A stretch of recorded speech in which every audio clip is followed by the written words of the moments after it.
Palestine പ്രശ്നത്തിന് ശാശ്വത പരിഹാരം കാണാൻ 1967 അതിർത്തികളോടെ പലസ്തീൻ രാജ്യം വേണമെന്ന് വീണ്ടും സൗദി മന്ത്രിസഭ.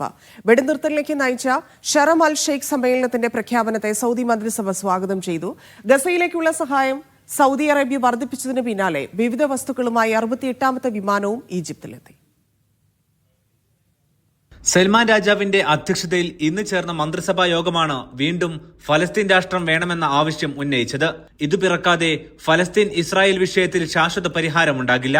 കിഴക്കൻ ജെറുസലേം ആസ്ഥാനമായി ഫലസ്തീൻ രാജ്യം 1967 അതിരുകളോടെ പിറക്കണമെന്ന് മന്ത്രിസഭ ആവർത്തിച്ചു. ഇതിനിടെ ഫലസ്തീനിലേക്കുള്ള സഹായം സൗദി വർദ്ധിപ്പിച്ചിട്ടുണ്ട്. ഇന്ന് കൂടുതൽ ട്രക്കുകൾ ഗസയിലേക്ക് പ്രവേശിച്ചു.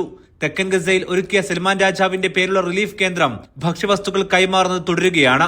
വിമാനമാർഗം മരുന്ന്, ആശുപത്രി ഉപകരണങ്ങൾ, ഭക്ഷ്യവസ്തുക്കൾ, താൽക്കാലിക തമ്പുകൾ എന്നിവയാണ് എത്തിക്കുന്നത്. ഇവ കരമാർഗം ട്രക്കുകളിൽ ഗസയിലെത്തിക്കുന്നു. നേരത്തെ സാമ്പത്തിക സഹായവും ഗസയിലേക്ക് സൗദി പ്രഖ്യാപിച്ചിരുന്നു. കൂടുതൽ പ്രഖ്യാപനങ്ങൾ തുടർ ദിനങ്ങളിൽ ഉണ്ടാകും. Aftab Rahman, media 1, Riyadh.